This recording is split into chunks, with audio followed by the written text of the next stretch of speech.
À eux deux, Gaëtan Laborde et Martin Terrier ont inscrit 18 buts lors de la phase allée de Ligue 1, 9 réalisations chacun. Et avant la trêve, ils ont montré toute leur complémentarité à Monaco, analyse en palette. Pour commencer, voici une animation en 2 dimensions du but rennais en question, pour bien visualiser les mouvements complémentaires de Terrier et Laborde et la belle circulation de balles sur cette action collective rennaise.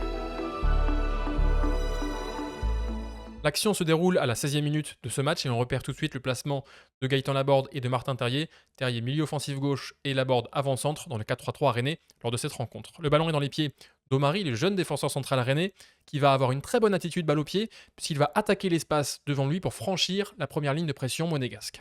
C'est ce qu'il réalise ici et on remarque déjà le placement aussi de Laborde qui fixe Maripane, le défenseur central droit monégasque, et Terrier qui va profiter de l'espace ouvert dans le dos des milieux de terrain monégasques, avec en plus la fixation de Laborde qui incitera Maripane à ne pas sortir et ne pas couvrir cette zone. Terrier vient donc à l'intérieur, dans le dos des milieux de terrain monégasques, pour solliciter une passe qui casserait la ligne pour franchir la deuxième ligne donc monégasque de la part de Marie, mais ça va aussi y avoir un deuxième effet, puisque ça mobilise aussi le latéral droit monégasque Sidibé vers l'intérieur, et bien ça libère Adrien Truffert, le latéral gauche rennais, complètement libre donc dans l'espace, et Omari va renverser le jeu d'une superbe transversale tendue. Rennes est la deuxième équipe de Ligue 1 qui réalise le plus de renversements de jeu d'un côté à l'autre. Et sur le temps de la passe vers Adrien Truffert, Gaëtan Laborde va déjà faire gagner du temps et de l'espace à son jeune coéquipier en attaquant la profondeur, en attaquant l'espace dans le dos de Djibril Sidibé, le latéral droit monégasque. Vous le voyez ici, cet intervalle toujours déterminant entre central et latéral dans la défense adverse.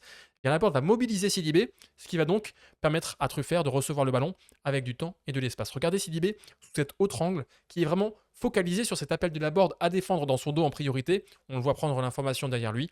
Et donc Truffert reçoit complètement libre. Et on repère aussi le placement dans l'axe de Martin Terrier qui a compensé cette course de Laborde vers la gauche. Terrier qui est un attaquant polyvalent et qui peut occuper différentes zones comme ça de l'attaque. Et c'est très utile dans ce genre de permutation. Truffert a donc reçu le ballon complètement libre dans le couloir gauche.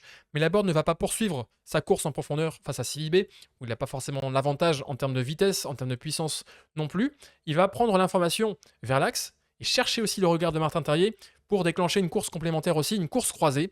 Laborde qui va lui plutôt s'éloigner du ballon, aller se faire oublier dans le dos de la défense monégasque, et Terrier qui va venir, lui, dans cette course croisée vers le ballon, pour offrir une solution à l'intérieur à Adrien Truffert. On avance de quelques instants, on voit que Truffert se retrouve en 1 contre 2 sur le côté, il ne va pas chercher à déborder par l'extérieur, même s'il pourrait faire la différence, il est excellent offensivement, Adrien Truffert. Et il y a donc ce mouvement croisé entre Laborde et Terrier, Laborde qui va s'éloigner du ballon, un petit peu comme le fait souvent Edinson Cavani, pour aller se faire oublier dans le dos de la charnière centrale, et Terrier qui lui va venir proposer une solution à l'intérieur à Truffert, Truffert qui va trouver cette passe à l'intérieur, et Terrier qui donc bénéficie de cette poche d'espace entre la charnière centrale monégasque et Matazo, le milieu défensif de l'ASM, créé aussi, permis cet espace par le déplacement de Laborde qui fait reculer la charnière centrale de Monaco, lui en avançant vers cet espace à l'opposé. Terrier va réaliser un excellent contrôle vraiment avec cette prise de balle pied droit et il met son corps directement en opposition pour empêcher le retour de Matazo.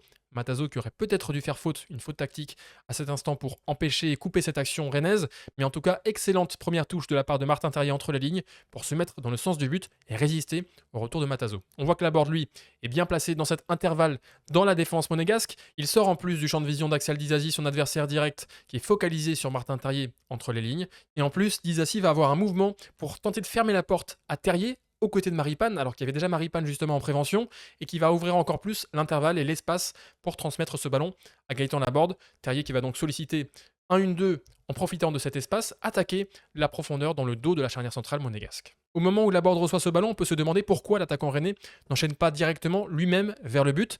Il y a peut-être plusieurs facteurs, notamment le fait que s'il met un petit peu trop de temps à enchaîner, il y a Disasi et Jacobs derrière lui qui peuvent revenir et le contrer. Il y a aussi, si on prend un autre angle pour bien le voir, avec une loupe, cette passe de Terrier qui est mise en retrait sur les bons pieds de Laborde, le pied gauche, mais qui est mise justement pour bénéficier de ce passe-va, de ce 1-2 que sollicite Terrier, avec l'idée de recevoir une remise de la part de Laborde. Si Terrier avait mis ce ballon un peu plus devant Laborde aurait pu mieux enchaîner vers le but directement. Là, c'était vraiment une passe destinée à créer ce passe-va, ce 1-2, un 1-2 qui est vraiment déterminant, et on va le voir pourquoi avec l'attitude de Maripane. Pour un défenseur, face à un 1-2, c'est très délicat de gérer à la fois la course, l'appel qui va venir du joueur qui transmet le premier ballon, et justement cette trajectoire de la première passe. Et on voit que Maripane là est obnubilé par cette passe de Terrier vers la board, qu'il a relâché un petit peu son effort, qu'il a relâché son attention sur Martin Terrier, qui lui a plongé directement avec un avantage dynamique, puisque c'est lui qui est actif dans l'action. Martin Terrier, la défense est en réaction, et là il bénéficie de cet avantage dynamique créé par ce passe va justement, avec les défenseurs focalisés d'abord sur la trajectoire du ballon, qui oublie un petit peu la course de Martin Terrier, et la board va pouvoir lui remettre dans des conditions idéales. Regardez la différence de vitesse pour illustrer le côté action, réaction entre Terrier et Maripane. Terrier qui est à 22 km/h à cet instant, Maripane lui, même pas à 10 km/h. Impossible donc pour lui de rivaliser sur cet appel de Martin Terrier. Terrier qui est bien servi par la board, parfaitement dosé aussi cette remise, c'est important évidemment, la précision technique dans cette zone du terrain où il y a peu d'espace, peu de marge d'erreur, et Terrier qui conclut d'un petit ballon enveloppé par-dessus le pied gauche de Nubel, cette superbe action collective rennaise qui montre notamment que même si Terrier évolue parfois couloir gauche, eh bien il peut y avoir cette complémentarité avec la board au poste d'avant-centre, avec ses courses complémentaires, et c'est l'une des forces de l'attaque rennaise jusqu'ici. Si cette analyse vous a plu, n'hésitez pas à laisser un pouce en l'air pour aider à la partager. Et si vous voulez décortiquer le jeu d'un autre avant-centre, Karim Benzema, allez voir cette vidéo.